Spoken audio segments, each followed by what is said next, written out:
Terima kasih Smart Viewers, Anda masih menyaksikan Health on Top. Oke, Kak Melgip tadi di segmen sebelumnya sempat bercerita kalau misalkan udah turun drastis bahkan sempat jadi vegan.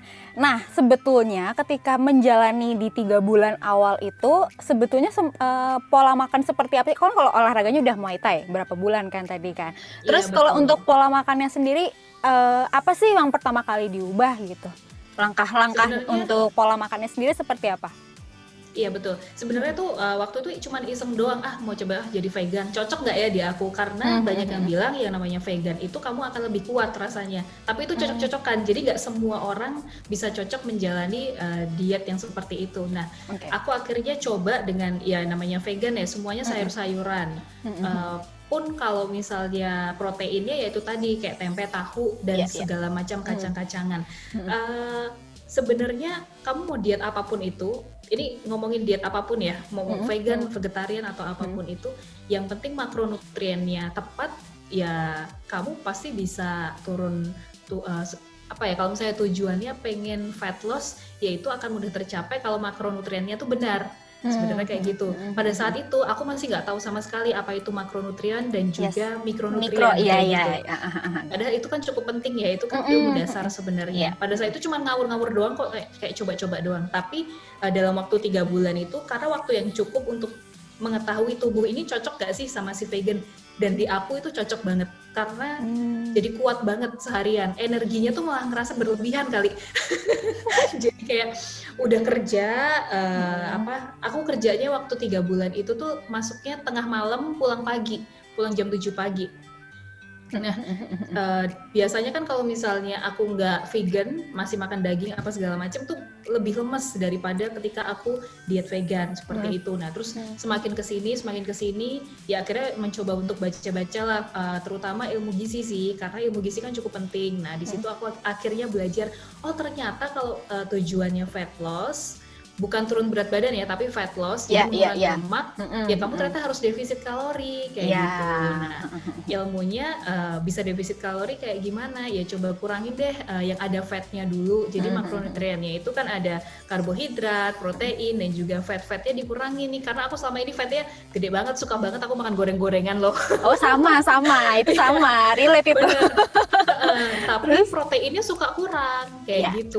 Makanya kalau untuk yang pengen fat loss ya tinggi protein kan makronutriennya kayak gitu. Jadi dari situ aku belajar, oh ternyata ini toh yang harus aku tambahkan dalam menu piring aku setiap aku makan kayak gitu. Lagi mau fat loss ya udah dia tinggi protein. Kalau misalnya kayak sekarang ini aku lagi maintain aja sih, jadi kayak apanya ya, nggak seketat pada saat kalori defisit sih kalau lagi maintain kayak gitu. Tapi kalau lagi mau surplus, mau nambahin otot, wah makannya tuh harus banyak harus berani makan karbohidrat nasi. Yang lebih banyak ya, karena kan biasanya kalau diet itu tuh nasi putih sangat dihindari ya. Iya, padahal sebetulnya nasi putih punya kesalahan loh. Dibenci dia, kasihan. Kasihan. Iya, oke, untuk berarti diet vegan itu cocok di badannya Kak Melgip. Itu sampai sekarang masih dilakuin Kak? Masih dijalanin atau udah bebas nih gitu, udah mulai makan daging lagi? Kalau sekarang pribadi aku memang udah makan daging lagi, apa aja dimakan, tapi selalu mengusahakan dalam satu hari itu 80% itu plant based food. Dan sisanya 20% itu ya udah kalau mau makan daging ya nggak apa-apa. Cuman biasanya aku ini sih, kayak kalau ikan aku memang masih makan, ayam masih makan, tapi kalau kayak beef itu sebulan sekali doang kali. Karena kurang enak di badan aku. Rasanya badan tuh lebih panas kayak gitu. Oh gitu. Jadi mungkin kayak, udah iya, kebiasa juga kali ya, karena udah kebiasa jarang kena daging. Oke. Benar. Oke. Nah, ini juga kalau misalnya aku lihat di Instagramnya Kak Melgip nih ya, Smart Viewers, kalau misalnya mau lihat ada di highlightnya nih, aku sempat nge-stalk Kak Melgip juga. Ada hashtag Be Healthy with Melgip, itu isinya makanan semua, bener nggak sih Kak? Bener kan Kak? Iya benar. Nah, makanan sama ini sih olahraga sih. Ya, sama olahraga juga. Nah, apa tujuannya tujuan Kak Melgip untuk dari itu tagline Instagramnya Kak Melgip, Be Healthy with Melgip, itu apa aja Kak? Betul-betul. Itu sebenarnya muncul pada saat sering olahraga di depan studio itu sih sebenarnya. Oh gitu. Jadi awalnya sebenarnya dari olahraga sih. Pada Mhm. saat itu kayak udah iseng bikin apa foto doang sih awalnya waktu itu foto upload terus kasih hashtag Be Healthy with Mel Gib, Be Healthy with Mel Gib kayak gitu. Terus lama kelamaan akhirnya ya karena kesehatan kan emang nggak cuma olahraga doang ya, Ya. makanan itu juga berpengaruh kayak gitu. Akhirnya juga ikut ke makanan dan itu pun sama. Waktu bikin Be Healthy with Mel Gib banyak yang selentingan kanan kiri komen ini apa sih kamu bikin apa lagi sih ini Be Healthy with Mel Gib ini kayak gitu. Dan pada saat itu nggak difokusin, nggak diseriusin, gimana ya, bener-bener kayak ya udah iseng aja bikin Iya, kayak iya. gitu. Dan Instagramnya aja juga baru ada kayak beberapa bulan lalu kan aku bikin. Jadi ya udah ininya aja lah, semaunya aku mau upload apapun di situ, tapi yang jelas all about health sih. Jadi kayak tentang olahraga, tentang makanan, ya tentang kesehatan lah kira-kira kayak gitu. Oke, kalau misalnya dari Kamel Gibbs sendiri tadi ada cerita kalau misalnya mulai menurunkan berat badan pada saat itu mulai dari olahraga juga ya, olahraga dulu, makan juga kan ya. Nah, baru makan, oke berarti olahraga dulu baru makan. Nah sebetulnya mana sih yang lebih baik yang dilakukan sebetulnya untuk menurunkan berat badan atau fat loss deh, karena ngomongin lemak, menurunkan lemak.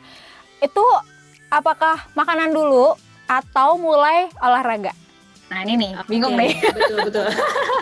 Jadi sebenarnya kalau mau fat loss, kalau kamu mau mengurangin makan aja, terutama makanan lemak itu bisa banget. Cuman bisa sustain apa enggak? Nah itu pertanyaannya. Karena kan kita tuh kadang-kadang kegiatannya banyak ya, walaupun di rumah aja kayak sekarang.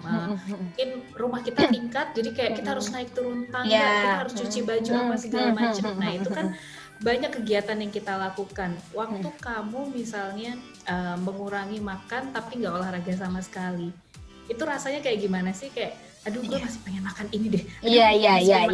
itu deh, pengen ini, semuanya pengen. Terus gimana Iya. Iya benar-benar. Nah berbeda ketika aku combine dengan olahraga juga, dan olahraganya ini yang terstruktur ya, jadi bukan olahraganya asal-asalan kayak waktu aku dulu awal-awal Muay Thai doang, itu asal-asalan banget sih. Nah sekarang ini aku lebih kayak building muscle sih akhirnya. Oke, makin masuk otot ya. Iya benar, jadi olahraganya pun lebih kayak yang strength training kayak gitu. Terus juga bisa pakai beban, bisa pakai resistant bands kalau kamu punya. Terus kalau mau kardio itu pertanyaannya bebas, boleh nggak sih kita kardio? Terus kardionya harus berapa lama? Boleh kardio, tapi secukupnya aja.